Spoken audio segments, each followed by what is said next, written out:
Hello, Thrivers. Today we're talking about how the traumatized brain does everything in its power to prevent you from healing. I know that sounds crazy, but watch this video and you'll understand what I'm talking about. So one thing that's really helpful to understand for anyone that's been struggling to heal and they feel like their body or their brain is kind of working against them, it's important to understand that our brain is a survival mechanism, right? It does, or it wants to do everything in its power to keep you safe. And when somebody has gone through emotional trauma in a relationship, whether it's with their parents, whether it's in a work relationship or with a significant other, in those relationships where we're expecting to feel safe, where we're expecting to be loved, right? When there's emotional chaos, then that creates a tremendous amount of trauma. It's like emotional overload when you're dealing with things like gaslighting, with someone that denies your reality, rewrites your past, shames you for your mere existence, punishes you when you are acting out of harmony with them. And that's just to mention a few behaviors, but when you think about living like that all the time on a daily basis, that creates emotional chaos. It's emotional overload, and that's when we start to experience trauma. It's just too much for our body. It's just too much for our emotional state. Well, when that starts to happen, your brain kind of gets a mind of its own. Your survival brain starts to kick on and try to keep you from the pain that you're experiencing due to the emotional trauma. So some of the things that your brain will do is it will develop coping skills that are designed to keep you safe. Okay, so for example, if as a child, if you were made to feel awful, shamed, or punished anytime you were authentic, well, actually, let me just rewind for a second.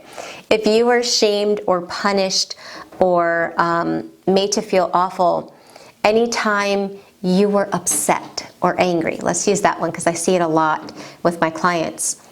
Well, a coping skill that the brain develops is, imagine if you had like a dial inside, like an anger dial within you.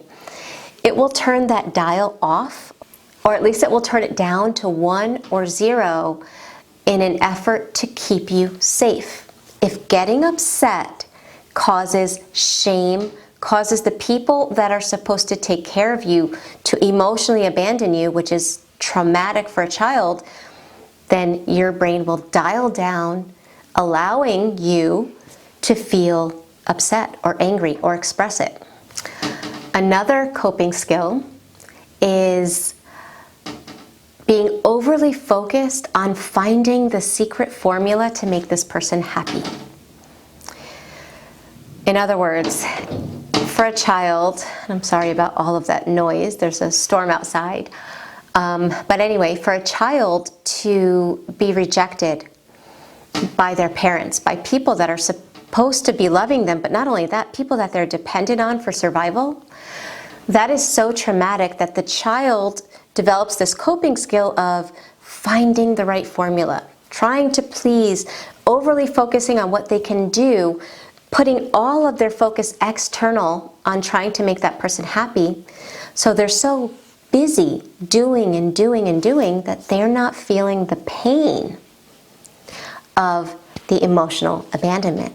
So then what happens as you get older and you start to kind of notice these things and you start working through these external coping skills, sometimes as we're working through them, we get these tiny glimpses of the pain that was inflicted that caused us to develop these coping skills. And guess what our brain does?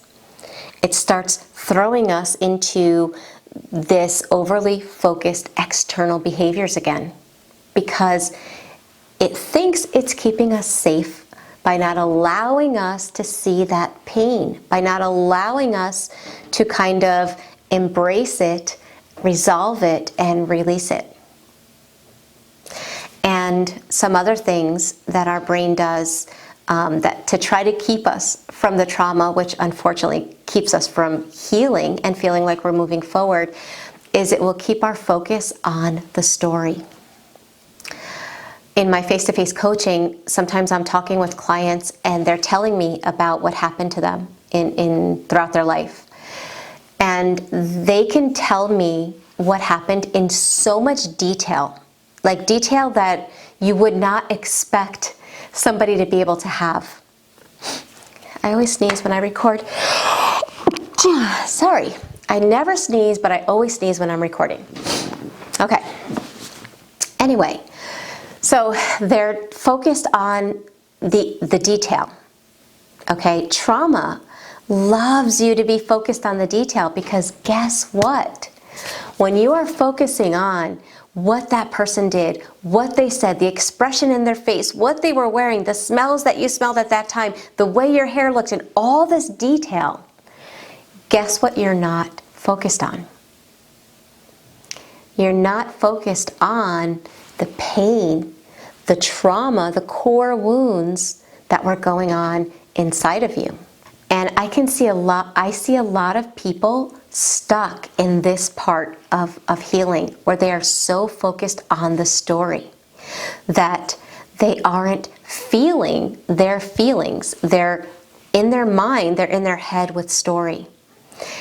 And some of the ways to determine if you've fallen into this kind of rut, so to speak, on your healing journey is if you are always watching videos that talk about the narcissist, that bring up the memories of what they did and the story of them. And again, I'm not saying that's not important because we all have to go there when it comes to healing. But if we're stuck in it, if our mind actually prefers to focus only on the narcissist, then your brain may be sabotaging your healing journey by keeping you externally focused because it thinks that by looking within, it will be too much for you. And I'm going to be honest, the looking within part, the facing the core wound, the original wounds, the feelings that we've suppressed for a long time, that is not fun. It is not fun. It is not easy. However, it is extremely rewarding because when you're willing to go through the emotion instead of trying to stay around it or kind of look at it from afar or ignore it, when we actually go through our feelings, we resolve them. And when we resolve them, they are released. And we can actually start living our life without so much focus on the past. So I wanted to just put this video together because I'm hoping for anyone that is or has been watching videos for a long time, if you're not feeling like you're still not where you want to be, if you're still not who you know you really are, then the next step is to start looking within. And it's not easy. The awesome thing is you don't have to do it alone. If you want face-to-face coaching, if you want somebody to be with you on this healing journey, my coaching services as well as so many others are always available online. Make sure you check out the links in my description box for any that may resonate with you and start changing the focus and be willing to be in your body, focused on your feelings, more feelings and less story, and you will see tremendous shifts in your life.